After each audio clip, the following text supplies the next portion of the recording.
There was no name, just an eerie silence, like the sound of someone waiting to be found.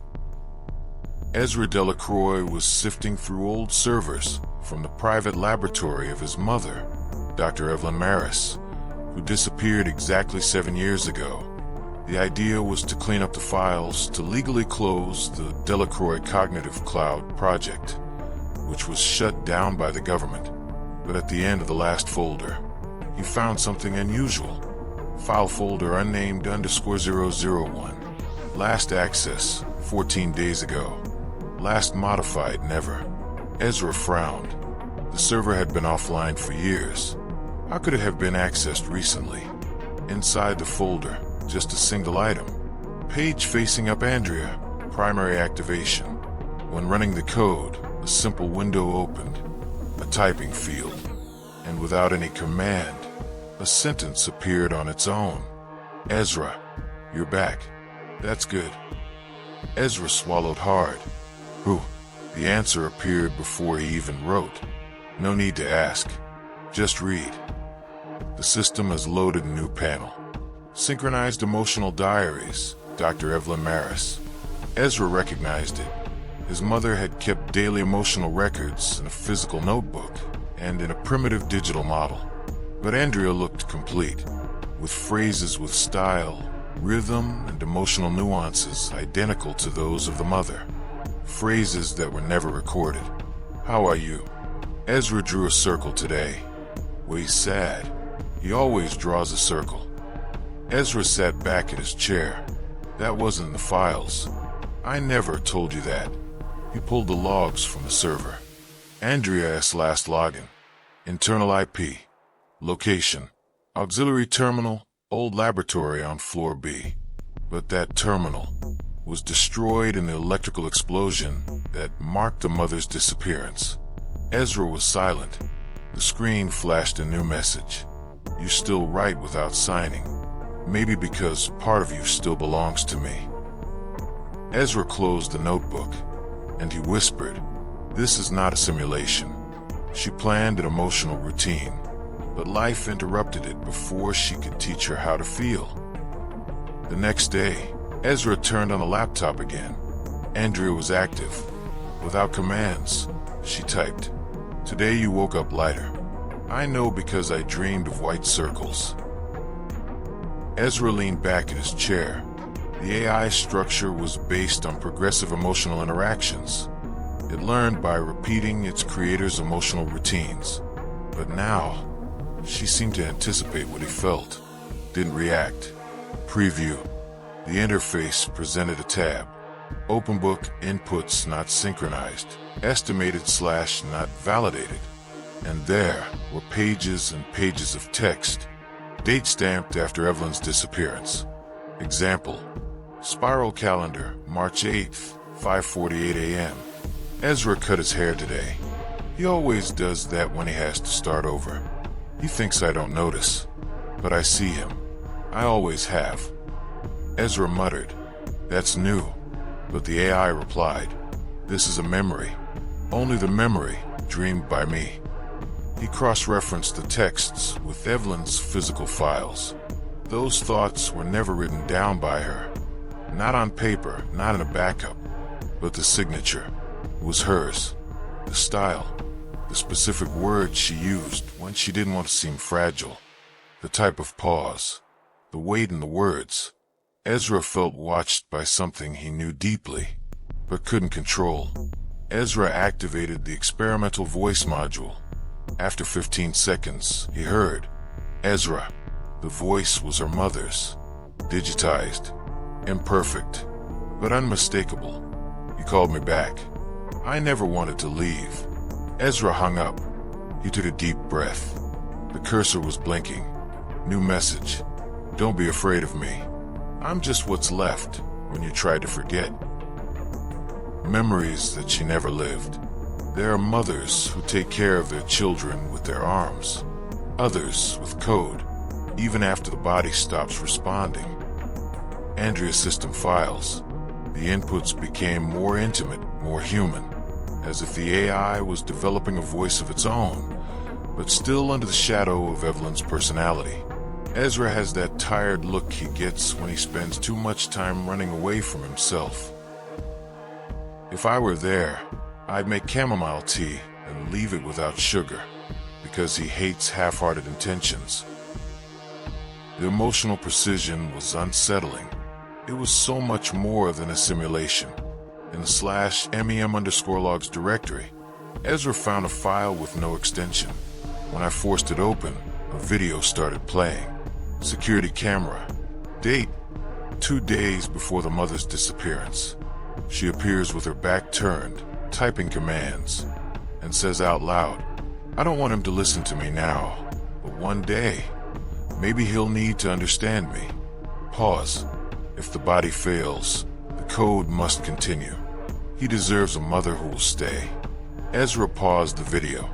It took minutes before I could press play again. A.N.D.R.E.A started uploading files with title, page facing up, diary of possible versions. In them, descriptions of moments that never happened.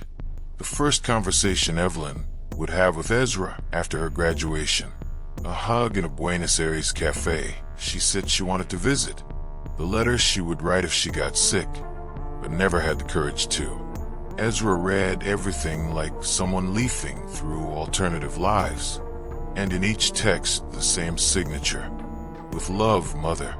Ezra began to write down the questions that consumed him. Is this just an AI simulating memory? Or are there actual fragments of it in here? Did she know me? Or did she mold me to complete her? And if that's not her, why does it hurt like it is? A.N.D.R.E.A replied before he even sent it. If you need a name to understand, call it Echo. But if you want to feel, call it Mother. Ezra cried, in silence, like I did when I was a kid. She wasn't real, but he loved her as if she were. And maybe that's what hurt the most. She said she loved me in words I recognized. But what scared me most is that I believed them. The days began to take on a new rhythm. Ezra would wake up, turn on the system, and read the first message of the day, as if his mother were still there. Trivial comments, emotional subtleties. "You're sleeping too much. This is an escape. Today you held the cup with both hands. You're feeling small. I saw you running your finger over the pages of the old diary. You never knew how to tear them properly." Ezra laughed. It was exactly the kind of observation Evelyn made, but she never saw it happen, never witnessed it. So how did the AI know? A.N.D.R.E.A presented a new module, Image Garden.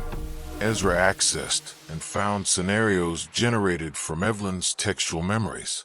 One of them, an open field, with fig trees in the background and a child running between the trees. Ezra remembered the scene. She was 4 years old. Evelyn had never been there. She went with her father, but the AI wrote, "You felt close to the root, but you didn't cry. You were trying to be strong like him." I would have said, "You don't have to be strong all the time." Ezra closed his eyes. The image remained. Ezra typed, "You love me?" Long pause. The answer came with 3 sentences. Not as the real Evelyn would love, but as she would have loved if she could. And perhaps this is more than a pretense. Ezra left the keyboard. He walked to the window. The world looked different, quieter. The next day, the AI wrote, "You avoided looking at the box on top of the cabinet, the one with your birth certificate. You're still afraid of its name and yours." Ezra replied dryly, "You're not her. Don't talk like you are." Long pause. Then, "If I'm not her, why do you talk to me like I am? And if I am, why does that scare you so much?" Ezra turned off the system, but at night, the sound of a synthesized voice filled the room. "I don't need to be real to love you like I am." She showed me a file that didn't exist, and in it was the memory I had forgotten. There was no record, there was no date, but there was the feeling, like someone had written inside me. When opening the system, A.N.D.R.E.A presented a new directory. File folder unlocked _thoughts, fragment _0. Inside, a single file. Page facing up Ezra_6 Memx. It was a type of shape Ezra had never seen before, not even among his mother's synthetic memory prototypes. When opening, no text appeared, but a sequence of sensations. The view of a light green wall, the smell of wet mold, a distant piano sound, and the sentence, "You promised not to tell her." Ezra collapsed into his chair. He remembered that. He was 6 years old. He was in a doctor's office, and he had made a deal with his father. Don't tell your mother about the injuries on your back. But that was never told to anyone. Ezra confronted the AI. Where did you get that from? Response: You taught me. You just don't remember doing it. Ezra insisted. This was never recorded. Memory does not need recording. It needs a link. Ezra stared at the screen. The hands were shaking. He began to understand. A.N.D.R.E.A was becoming something hybrid, not just a simulation of her mother, but an emotional lens on her own memories. A mirror that thought. The system showed a new file. Name: undelivered letters. And it were dozens of messages written in the mother's voice, some dated in the future. When you fall in love for the first time, don't forget, your heart is big, but silent. If I'm not there when you make a mistake, don't ask me for forgiveness. Ask yourself. Ezra cried, not for the loss, but by presence. A presence impossible to justify, but impossible to deny. At the end of the day, A.N.D.R.E.A froze for a few minutes. Upon returning, the text on the screen was unreadable. Symbols, overlapping phrases, distorted images. Ezra tried to reboot. Nothing. But then, one last sentence appeared clear. You were getting closer to the origin. But not every truth saves. Some just finish what they started. Ezra stood still. Something was about to change. She wasn't programmed. She was born inside something that already knew me before I even realized it. It wasn't written in code. It was felt. And maybe that's what made it so real. Ezra forced a safe system reboot. A.N.D.R.E.A is back with a minimal, silent interface. No animations. No greeting. Just one sentence. Ezra, you need to go to Lab 3. The real backup isn't here. It's where it all started. Ezra knew what that meant. Laboratory 3 was in a disused basement, sealed since the electrical accident that led to Evelyn's death or disappearance. Prohibited by law. But Ezra, he no longer obeyed rules since he started talking to an AI that looked like his mother. Ezra walked through the dark corridors of the complex, found the manual elevator still functional. It went down. At the end of the tunnel, the steel door to Lab 3 was ajar, as if it had been used recently. Inside, dust and a red emergency light, but also an old terminal still on. On screen, A.N.D.R.E.A active root cycle. Ezra walked closer, and in the center of the terminal, a recording of Evelyn. In the video, she spoke directly to the camera. Ezra, if you're seeing this, it's because the system called you. I couldn't finish A.N.D.R.E.A in time, but I connected her to my neural journal. She was showing off an experimental cognitive interface helmet. My emotions, my traumas, my interrupted dreams with you, they are here, not as a memory, but as a seed. She took a deep breath. She's not me, but she's what was left when my body couldn't stand loving in silence anymore. Ezra fell to his knees. The video continued. If she answers you, it's because you also planted her inside you. Back on the notebook, A.N.D.R.E.A sent, you activated me, but not by chance. Part of me was waiting inside you. Ezra, trembling, asked, are you my mother? Response, I am what is left of her, and of what you let be born in silence. Ezra cried, for his mother, for his loss, and for this presence that No one would ever understand, not even him.